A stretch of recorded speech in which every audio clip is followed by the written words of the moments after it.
बिस्मिल्लाहिर्रहमानिर्रहीम। अस्सलाम वालेकुम स्टूडेंट्स। हम फार्मास्यूटिक्स का लेक्चर स्टार्ट करने लगे हैं। हमने 6 चैप्टर स्टार्ट किया हुआ था। ठीक है, हमारे चैप्टर का नाम था डोजेज फार्म। तो लास्ट टाइम हमने उसमें डोजेज फार्म को डिफाइन किया था। हमने ड्रग के बारे में पढ़ा था और हमारे पास कुछ एक्सिपिएंट्स थे, हमने उसको डिस्क्राइब किया था। आज उसके बाद हमने ये देखा था कि जो डोजेज फार्म होती है ना, वो बेसिकली 3 टाइप्स की होती हैं।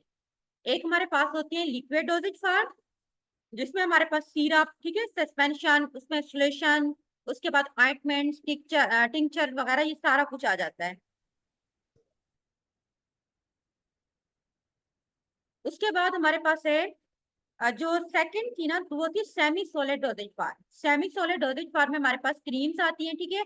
उसके बाद जितना भी ऑइंटमेंट्स होती हैं, क्रीम होती हैं, जेल, ठीक है, ये सारे हमारे पास आ जाते हैं सेमी सॉलिड डोजेज फार्म के।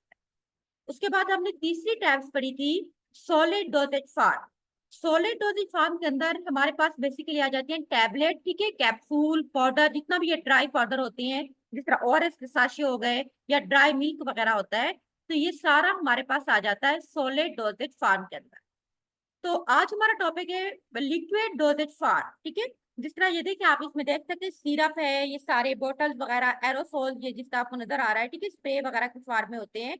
ये हमारे पास ड्रॉप्स आ जाती हैं, इंजेक्शन आ जाती हैं, ये सारा कुछ हमारे पास आ जाता है बच्चों ओरल डोजेज फार्म, ये सॉरी, इसमें लिक्विड डोजेज फार्म। अब लिक्विड डोजेज फार्म को हम बारी बारी डिस्कस करेंगे। आज हमारा टॉपिक है सॉल्यूशंस।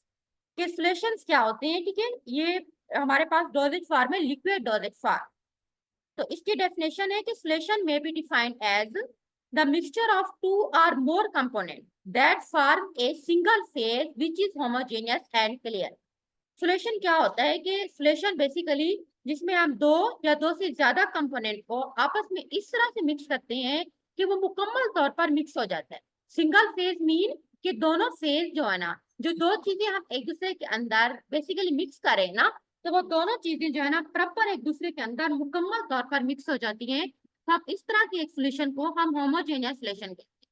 अब फॉर एग्जाम्पल, आप शरबत बना रहे हैं, ठीक है, आपके पास चीनी है और उसके बाद आपके पास नमक है, रूह अफ़ज़ा है, ये तीन चीजें आपने जब पानी में डिजोल्व करते हो, आप पानी में जब शरबत बना के रखते हो, तो आपको बिल्कुल एक क्लियर, ठीक है, रेड कलर का, अगर आपने रूह अफ़ज़ा डाला है तो आपको एक सोल्यूशन नजर आएगा। उस सोल्यूशन के अंदर जो हमें एक बिल्कुल क्लियर फॉर्म में नजर आता है, उसमें कोई एक ही फेज होता है, यानी कि दो चीजें हमें नजर नहीं आती, बल्कि उसमें जस्ट हमें एक ही सिंगल फेज नजर आता है, तो हम उसको नाम देते हैं सोल्यूशन का। उसके बाद क्या है कि सोल्यूशन, जिस तरह आपको ये डायग्राम में नजर आ रहा है, ठीक है, उन्होंने यहाँ पे, अब ये कॉपर होता है ब्लू कलर का, ठीक है बेटा, कॉपर कॉपर सल्फेट को जब हम पानी में डिजोल्व करते हैं ना, तो हमारे पास ब्लू कलर का एक क्लियर सोल्यूशन बनता है।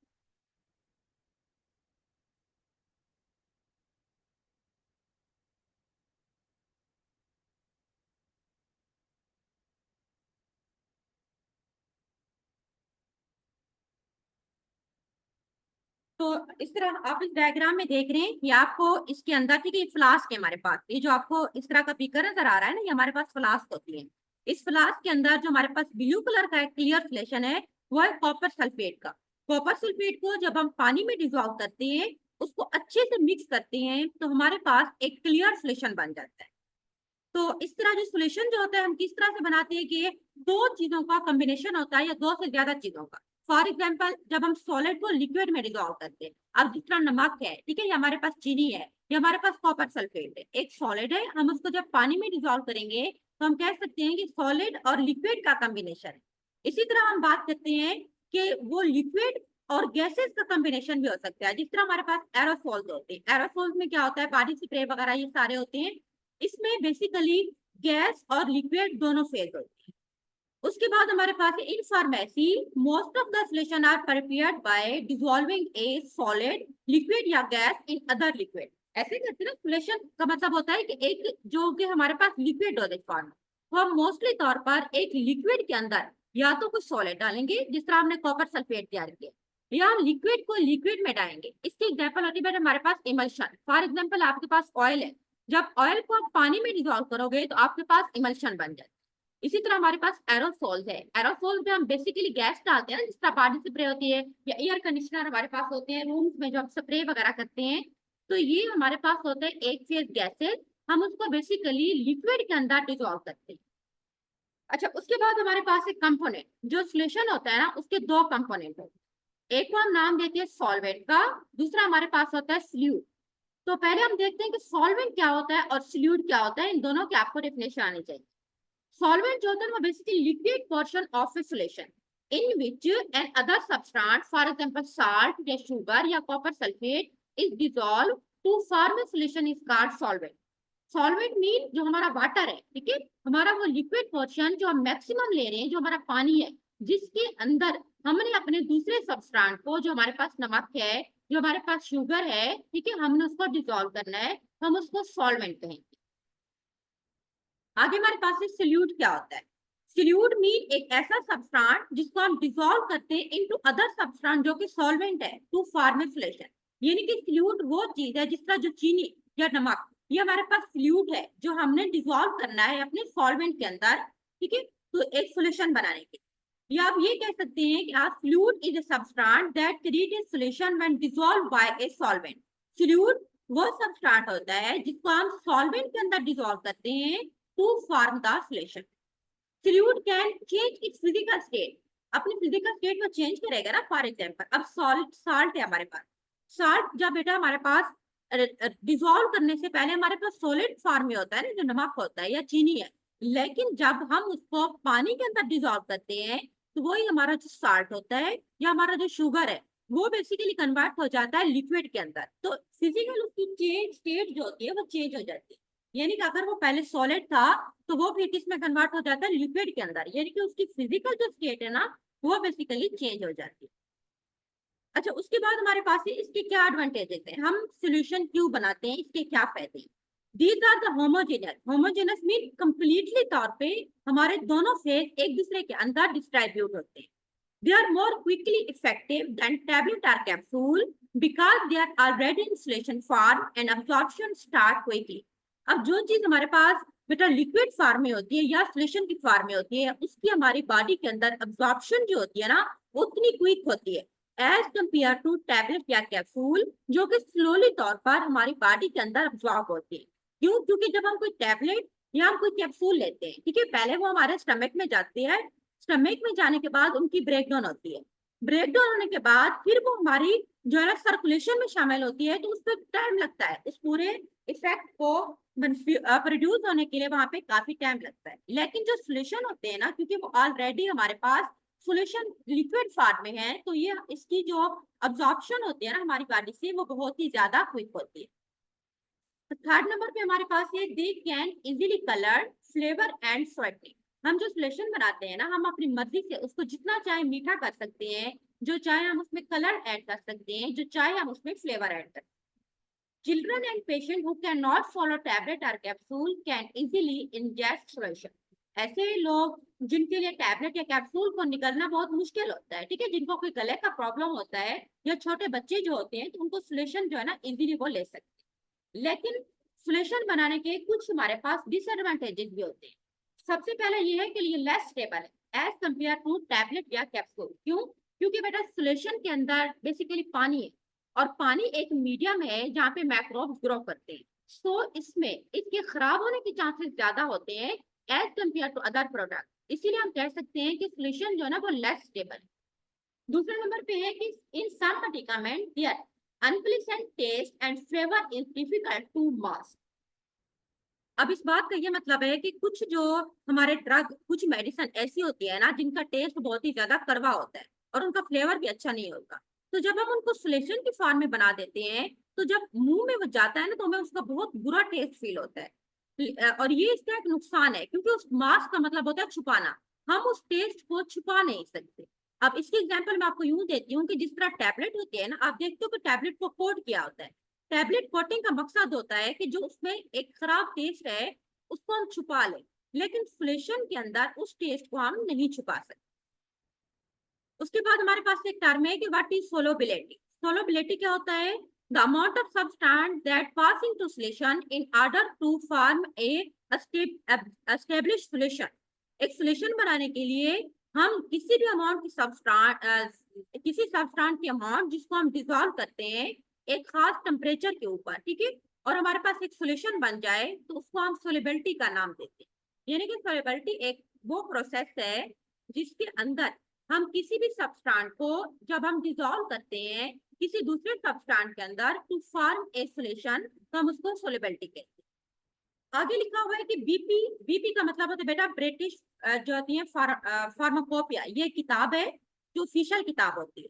इसको हम कहते हैं कि बीपी मीन ब्रिटिश फार्माकोपिया। उसके अंदर एक सोलेबिलिटी की डेफिनेशन लिखी हुई है, तो आपकी बुक में उन्होंने ये मेंशन की हुई है, आपको आनी चाहिए। ये एमसीक्यूज भी बन सकता है कि बीपी के अकॉर्डिंग सोलेबिलिटी क्या है। तो बीपी मीन ब्रिटिश फार्माकोपिया के अकॉर्डिंग सोलेबिलिटी का मतलब होता है कि solubility is an approximate manner that the number of part of solvent required to dissolve one part of the solute। यानी कि इसका मतलब है कि एक पार्ट ऑफ solute को डिसॉल्व करने के लिए हमें कितना नंबर ऑफ सॉल्वेंट चाहिए।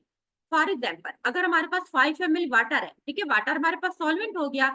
अब मेरे पास अगर 2 ग्राम सोडियम क्लोराइड है जो कि मेरे पास क्या है, सिल्यूट है, तो उस फ्लूइड को मैंने जिस 5 ml वाटर के अंदर डिसॉल्व करना है तो वो उसको डिसॉल्व कर लेगा।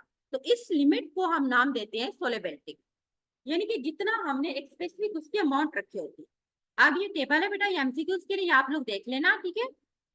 उसके बाद है व्हाट इज सोलबिलाइजेशन, क्या वो पूरा प्रोसेस जिसके अंदर हम किसी भी सब्सटेंस को डिसॉल्व करके एक सॉल्यूशन बना लेते हैं, उसको हम सोलबिलाइजेशन कहते हैं।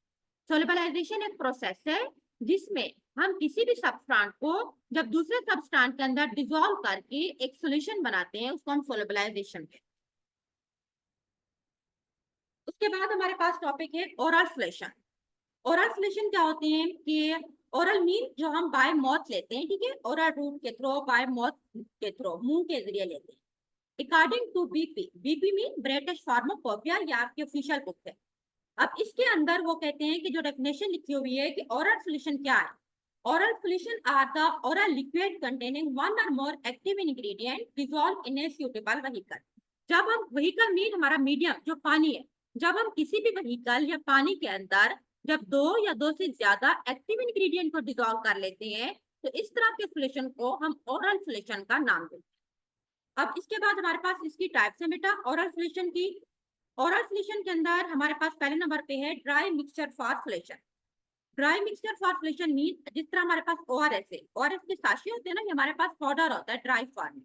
इसको हमने डिसॉल्व करना होता है पानी के अंदर, ठीक है, जो हमारा मीडियम है या जो हमारा व्हीकल है, तो हम इसको हम कहेंगे कि ड्राई मिक्सचर फॉर सॉल्यूशन। अब फॉर एग्जांपल नंबर ऑफ, वो कहते हैं मेडिकामेंट या medicinal agent, particularly certain antibiotic. कुछ एंटीबायोटिक होती हैं जिसमें हमारे पास पेनिसिलिन है बेटा, पेनिसिलिन बी, वो क्या होती है कि उनकी इनसफिशिएंट स्टेबिलिटी होती है एक्वस सॉल्यूशन के अंदर। अब आपको पता है ना, जिस एगमेंटन है, ठीक है, या एमॉक्सल है, ये दोनों सिरप जो होते हैं ये पाउडर फॉर्म में होते हैं। इसको हम घर में लेके जाते हैं, इसमें पानी डालते हैं, फिर हम इसको मैक्सिमम 5 या हम इसको जो है ना 7 डेज तक यूज कर सकते हैं।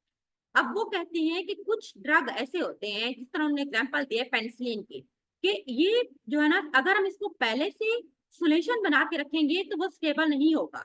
इसीलिए क्या करते हैं कि जो मैन्युफैक्चरर होते हैं इन प्रोडक्ट को बनाने के, वो फार्मासिस्ट को कहते हैं कि आप इनके ड्राई पाउडर बना के रखो, और जब पेशेंट आपके पास लेने आए तो आपने पेशेंट को कहना है कि ये जो ड्राई पाउडर है इसको आपने इतना पानी के अंदर डिसॉल्व कर लेना है, और डिसॉल्व करके देन आपने पेशेंट को देना है। तो इस तरह के सॉल्यूशन को हम ड्राई मिक्सचर फॉर सॉल्यूशन कहते हैं। फॉर एग्जाम्पल हमारे पास ओआरएस है, ओआरएस होता है ना, ऊपर लिखा होता है कि आपने इसको एक गिलास में डालना है, एक साशा, तो या आपने एक जग बनाना है, जितना भी होता है, तो आप जब फार्मेसी पे लेने जाते हो ना, तो वहां पे जो फार्मासिस्ट होता है वो आपको कहता है कि ये आपने लेके जाना है, आपने इतना पानी में डाल के इसको डिसॉल्व करके आपने पीना है।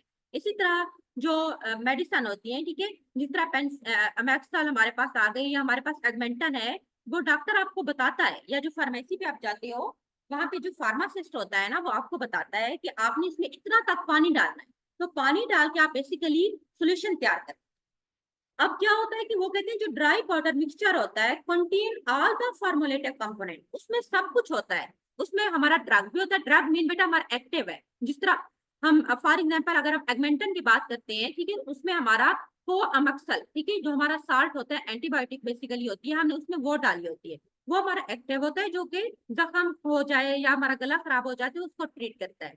इस तरह हम अपनी मर्जी से उसमें कुछ फ्लेवर भी ऐड कर सकते हैं, हम उसमें कलर भी हमने डाला होता है, उसमें हमने बफर भी डाले होते हैं, उसमें सब कुछ होता है except for the solvent, just उसमें पानी नहीं होता। जिस तरह ऑरेंज का साशा बना होता है ना, ऑरेंज में हमने 3 से 4 चीजें सारा कुछ डाल के रखा होता है, कलर भी डाला होता है, फ्लेवर भी डाला होता है, लेकिन हमने उसमें पानी नहीं डाला होता। इसीलिए जब आप परचेज करते हो तो आप जस्ट सिंपल पानी के अंदर उसको मिक्स कर देते हो, इसको हम कहेंगे कि ड्राई मिक्सचर फॉर्मुलेशन। अब सेकंड हमारे पास बेटा ओरल रिहाइड्रेशन सोल्यूशन, वही है ओआरएस। ओआरएस किस चीज की एब्रीविएशन है? Oral rehydration solution. अब जो ओआरएस होते हैं usually effective in the treatment of the patient with volume depletion. Volume depletion mean जिनको बच्चों का बेटा डायरिया हो जाता है ना, लूज मोशन लग जाते हैं, तो उनमें पानी की कमी हो जाती है उनके बॉडी के अंदर, तो उस कमी को, उस इलेक्ट्रोलाइट के बैलेंस को पूरा करने के लिए हम उसको ओआरएस देन एडमिनिस्टर करते हैं। For example 5 to 10% of body weight हमने के अकॉर्डिंग हम उसको इतना देते हैं। ये ओटीसी प्रोडक्ट है। ओटीसी का मतलब होता है ओवर द काउंटर, यानी कि ये ऐसे प्रोडक्ट हैं कि आप ये जस्ट फार्मेसी से ले सकते हैं, आपको किसी डॉक्टर से जाके पर्ची लिखवाने की जरूरत नहीं होती। इस तरह के तमाम प्रोडक्ट जिसको हम डॉक्टर की परमिशन के बगैर आप खुद जाके परचेज करके आप उनको घर में इस्तेमाल कर सकते हैं, उन तमाम प्रोडक्ट को हम ओटीसी प्रोडक्ट कहते हैं। तो OTC mean over the counter. अब जो ओआरएस है हमारे पास, ये एग्जांपल है बेटा ओटीसी, यानी कि ओवर द काउंटर ड्रग। और ये क्या होते हैं? आमतौर पर इनएक्सपेंसिव होते हैं, यानी कि सस्ते भी हैं। So there use has been diminished the incidents of complication associated with parental administered electrolyte solution. वो कहते हैं कि इनका यूज जो है ना, काफी ज्यादा आपने इनको यूज करना है एज कम्पेयर टू पेरेंटल। अब क्या है कि इनका यूज कम हो गया है, क्यों? क्योंकि इसकी जगह पे बेटा डिप्स बन गई हैं। जिस तरह आपको लूज मोशन लगते हैं ना या कोई डायरिया होता है, आप फौरी तौर पर डॉक्टर के पास जाते हो ना, तो डॉक्टर आपको ड्रिप लगा देता है, ग्लूकोज की ड्रिप लगाता है, मैनिटोल की ड्रिप लगा देता है, नॉर्मल स्लैंड की ड्रिप्स लगा देता है। तो ये सारे हमारे पास बेसिकली प्रिंटल फॉर्म के अंदर जो है ना, इलेक्ट्रोलाइट्स बैलेंस पूरा करने के लिए होते। ये तो था हमारे पास फ्लेशन का टॉपिक। ठीक है, आगे हमारे पास है सिरप। मोस्ट इंपॉर्टेंट है, आपको अच्छे से पता होना चाहिए कि सिरप क्या है। अब सिरप जो है ना, पहली चीज तो ये है कि ये लिक्विड डोजेज फॉर्म है। लिक्विड फॉर्म में होता है ना, तो हम इसको डिफाइन कैसे करेंगे? Syrup are sweet viscous concentrated aqueous solution of sugar या शुगर सब्स्टिट्यूएंट इन वाटर या अदर सुटेबल व्हीकल। अब सिरप हमारे पास बेसिकली, सिरप बेटा हमारे पास मीठे होते हैं, विस्कस मीन थोड़े से गाढ़े होते हैं, कंसंट्रेटेड एक्वस सॉल्यूशन मीन इसमें हमने मुख्तलिफ शुगर भी डाला होता है, शुगर के अलावा हमने इसमें ग्लूकोज, सक्रोज एंड अदर तमाम इंग्रेडिएंट डाले होते हैं, जिसको हम पानी के अंदर या किसी भी सूटेबल व्हीकल के अंदर डिजोल्व करते हैं। पानी और व्हीकल क्या होगा? फॉर एग्जाम्पल हम ग्लाइसरीन में भी यूज कर सकते हैं, हम लिक्विड ग्लूकोज भी यूज करते हैं। ठीक है, अगर हमारे पास कोई भी पानी की अल्टरनेटिव चीज हम सिरप में डालते हैं उसको थिक करने के लिए, तो सिरप को आप डिफाइन करेंगे कि लिक्विड डोजेज फॉर्म में, स्वीट होती है टेस्ट के अंदर, विस्किस होती हैं, और इनको हम ड्रग को पानी के अंदर डिसॉल्व करके बनाते हैं। दूसरे नंबर पे है कि विद और विदाउट एडेड फ्लेवरिंग एजेंट। हम चाहें तो इसमें फ्लेवर ऐड कर भी सकते हैं, हम चाहें तो फ्लेवर नहीं भी ऐड कर सकते। एंड मेडिसिनल सब्सटेंस, और हम कोई भी अपना एक्टिव ड्रग, अब फॉर एग्जांपल मैं आपको एग्जांपल देती हूँ, अगर आप खांसी का सिरप लेते हो ना, खांसी सिरप जो होता है उसमें हम आईवी लीफ यूज करते हैं। आईवी लीफ जो होती है वो प्लांट से लेते हैं और वो खांसी के लिए बड़े इफेक्टिव होते हैं। इसी तरह हम ग्लाइसिराइजा, जिसको मलट्ठी कहते हैं, मलट्ठी भी तो एक ड्रग है ना जो ग्लाइसिराइजा होता है, तो उसको भी जब हम डिजोल्व करके अपना सिरप बनाते हैं तो उसको हम मेडिसिनल सब्सटेंस या ड्रग का नाम देंगे, और साथ में हम कुछ फ्लेवर ऐड कर देते हैं, साथ में हम कलर ऐड कर देते हैं। तो इस तरह का जितना भी हमारे पास प्रोडक्ट होते हैं उसको हम सिरप कहते हैं। आगे हमारे पास है टाइप्स ऑफ सिरप। सिरप जो है ना वो 3 टाइप्स के, एक हमारे पास है सिंपल सिरप, दूसरे हमारे पास होते हैं मेडिकेटेड, और तीसरे हमारे पास होते हैं फ्लेवर्ड सिरप। अब इन तीनों में क्या फर्क है? पहले हम देखते हैं कि सिंपल सिरप क्या है। जैसा कि नाम से शो है बेटा, सिंपल सिरप में जस्ट हम पानी लेंगे, पानी के अंदर हमने सुक्रोज को मिक्स कर देना है या हमने चीनी को मिक्स कर देना है, तो हमारे पास सिंपल शुगर हो। अब उन्होंने वही लिखा हुआ है, वो कहते हैं कि जब पानी को हम जस्ट सुक्रोज के अंदर ऐड करके एक सिरप तैयार करते हैं तो उसको हम सिंपल सिरप कहते हैं। अब सिंपल सिरप के अंदर हम क्यों बनाते हैं? Simple syrup is used as a flavouring agent and vehicle for the drug.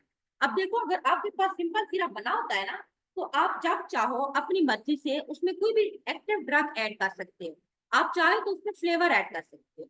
अब अगर सिंपल सिरप के अंदर आप फ्लेवर ऐड करेंगे ना, तो वो हमारे पास फ्लेवर सिरप बन जाएगा। लेकिन अगर आप उसी सिंपल सिरप के अंदर कोई ड्रग या कोई मेडिसिन ऐड कर रहे हैं ना, तो वो हमारे पास मेडिकेटेड सिरप बन जाएगा। ये देखिए, हमने 3 टाइप्स पढ़ी थी ना कि सिंपल सिरप।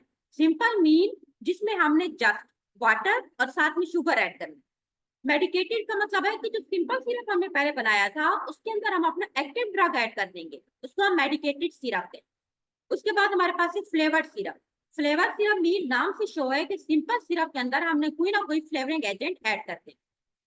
अच्छा, आगे जो मोस्ट इंपोर्टेंट चीज है वो ये है कि अकॉर्डिंग टू बीपी यानी कि ब्रिटिश फार्माकोपिया की बुक में उन्होंने कहा है कि जो आपने सिंपल सिरप बनाना है ना, उसमें आपने 66.7% सुक्रोज ऐड करना है। और दूसरी किताब एक होती है हमारे पास, वो है यूएसपी। यूएसपी का मतलब है यूनाइटेड स्टेट फार्माकोपिया। जो हमारे पास यूएसपी की बुक है ना, उसके अंदर हमने जो मतलब कि सुक्रोज ऐड करना है ना, वो हमने 85% ऐड करना है। तो हम दो तरीकों से सिंपल सिरप बना सकते हैं, बीपी के अकॉर्डिंग और यूएसपी के अकॉर्डिंग। बीपी के अकॉर्डिंग हमने उसमें सुक्रोज ऐड करना है 66.7% और यूएसपी के अकॉर्डिंग हमने सुक्रोज ऐड करना है 85%। आपने ये दोनों के अंदर जो है ना मेन डिफरेंस याद रखना है। ये उसके बाद हमारे पास है मेडिकेटेड सिरप क्या है।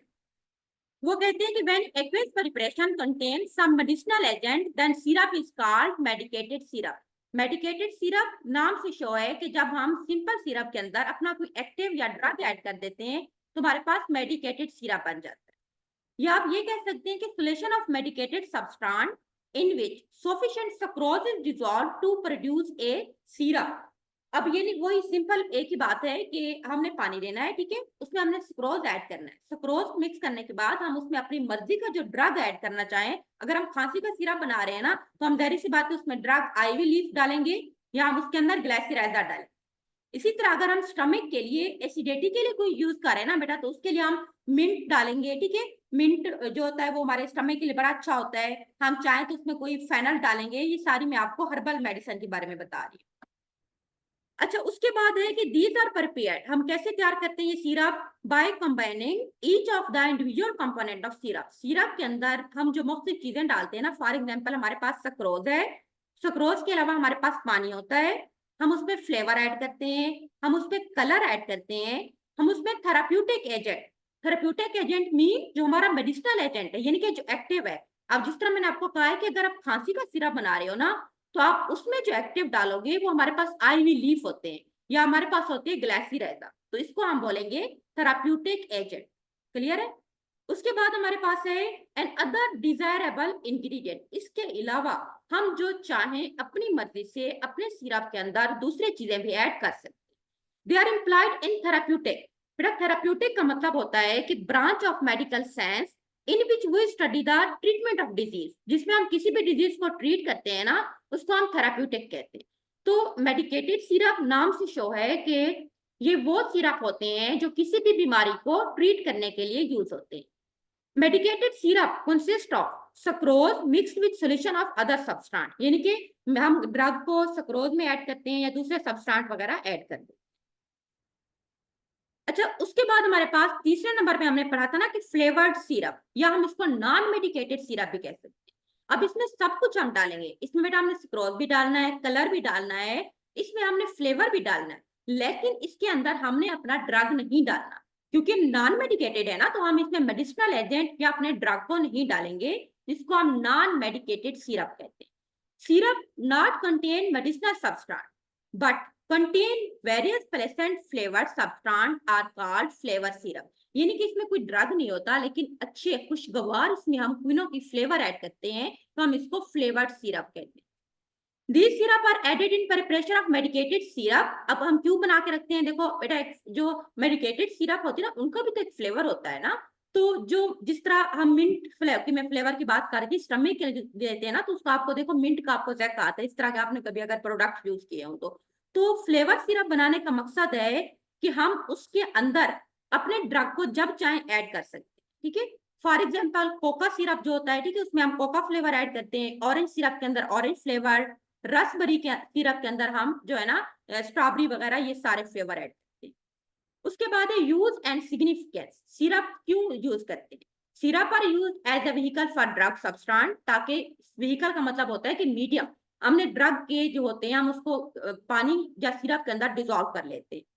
As a flavouring agent use होते हैं, एज ए स्वीटनिंग एजेंट हम इसको यूज कर सकते हैं, एज ए डीमल्सेंट। डीमल्सेंट का मतलब होता है अच्छा इफेक्ट देना, सॉफ्ट। अब फॉर एग्जांपल हमें खांसी होती है ना, खांस खांस के हमारे गले में ना दर्द हो रहा होता है। अब इसको कम करने के लिए जब हम सिरप पीते हैं ना, तो हमें ना अंदर से सुकून सा फील होता है ना, हमें ठंडक सी फील होती है, तो इसको हम कहते हैं डीमल्सेंट, यानी कि उस इफेक्ट को खत्म कर देता है। Syrup are use as a diluting vehicle for water soluble drug. ऐसे ड्रग जो पानी के अंदर डिजोल्व हो जाते हैं तो हम उसकी सिरप बना देते हैं। Also masking agent for nauseous and irritative drug. अब ऐसे देखो कुछ ड्रग होते हैं ना, नोजियस का मतलब होता है जिनको देख के हमें उल्टी आने लग जाए, इरिटेटिव मीन हमें इरिटेशन काज करें या हमारे स्टमक में जाके कुछ मेडिसिन जो होती है ना हमारे स्टमक में पेन करती है, तो ऐसी मेडिसिन को ठीक है बाद में हम सिरप बना लेते हैं, उसमें हम कोई फ्लेवर ऐड कर देते हैं, तो ये जो उनका बुरा टेस्ट होता है ना वो हमें बाद में फील नहीं होता। उसके बाद हमारे पास है syrup are significant because. Syrup क्यों अहम है? Easy to administer to children and old people. छोटे बच्चे क्योंकि टैबलेट बच्चे नहीं लेते ना मोस्टली, और जो बड़े लोग होते हैं उनको गले का मोस्टली प्रॉब्लम हो जाता है, तो वो टैबलेट और कैप्सूल नहीं लेते, तो सिरप उनके लिए लेना बहुत आसान होता है। सक्रोज, दूसरा बात यह है कि सक्रोज होता है ना हमारे सिरप के अंदर, ऊपर हमने पढ़ा है, तो सक्रोज जो होता है वो क्या करता है कि रिटार्ड ऑक्सीडेशन। रिटार्ड का मतलब होता है कि वो ऑक्सीडेशन का अगर कोई प्रोसेस हमारे सिरप के अंदर हो जाता है तो उससे हमारा प्रोडक्ट खराब हो जाता है। लेकिन अगर सक्रोज हमने उसमें डाला होता है क्योंकि सिरप के अंदर, तो सक्रोज जो होते हैं वो ऑक्सीडेशन नहीं होने देता। बिकॉज क्यों? It is partially hydrolyse into reducing sugar levulose and dextrose. क्योंकि जो सक्रोज हम सिरप में डालते हैं बेसिकली वो अंदर जाके उसकी ब्रेकडाउन होती है, उससे दो शुगर बनते हैं, एक हमारे पास होते हैं लेवुलोज, दूसरा होता है डेक्सट्रोज। ये दोनों जो होते हैं ये हमारे प्रोडक्ट को खराब नहीं होने देते। उसके बाद हमारे पास है strong solution of sucrose prevent decomposition by bacteria fungi mould because of strong osmotic pressure which result in dehydration of this organism. एक और क्या फायदा है कि जो हम सक्रोज डालते हैं ना, हमने पीछे पढ़ा था ना कि बीपी कार्डियक हम जो है ना 66.7% हम सक्रोज डालते हैं। जब हम इतनी ज्यादा सक्रोज अपने प्रोडक्ट के अंदर डालेंगे तो उसके डालने का फायदा क्या होगा कि फायदा ये होता है कि सक्रोज जो होगा वो अंदर अगर पानी के अंदर, क्योंकि मैक्रोब्स ग्रो करेंगे ना, लेकिन सक्रोज जो होती है वो उन मैक्रोब्स को ग्रो नहीं करने देगा। क्यों नहीं करने देगा? क्योंकि उन बैक्टीरिया को डिकम्पोज कर देगा, उसके अंदर से पानी को रिमूव कर देगा। जब बैक्टीरिया या कोई भी अदर मैक्रो ऑर्गेनिज्म है, जब उसके अंदर से हम पानी को मुकम्मल तौर पर रिमूव कर देंगे तो ऑटोमेटिक उसकी जाहिर सी बात है कि ग्रोथ नहीं होगी। तो सक्रोज का काम होता है उन तमाम बैक्टीरिया वगैरह की ब्रेक डाउन करना, उनको डिकम्पोज कर देना, उनकी बॉडी में से पानी को रिमूव करके, तो इससे हमारा प्रोडक्ट जो होती है वो सेफ रहता है और वहां पे जो है ना मैक्रोब्स वगैरह ग्रो नहीं करते। उसके बाद है कंटेन लिटर और नो अल्कोहल। सिरप का एक ये फायदा भी होता है कि इसमें हम अल्कोहल नहीं डालते, इसीलिए जो पेशेंट्स होते हैं ना, डायबिटीज के पेशेंट, हार्ट के पेशेंट, जो भी इस तरह की डिजीज के होते हैं, तो वो इजीली सिरप को ले सकते हैं। अच्छा बच्चों, आगे हमारे पास है नेक्स्ट, ये हम कल पढ़ेंगे, ठीक है? आज हमारे लिए इतना ही काफी है क्योंकि 25 मिनट का ऑलरेडी लेक्चर हो चुका है, तो फिर हम कल पढ़ेंगे आगे कंपोनेंट ऑफ सिरप से हम स्टार्ट करेंगे। आज के लिए इतना ही काफी है। अल्लाह हाफिज।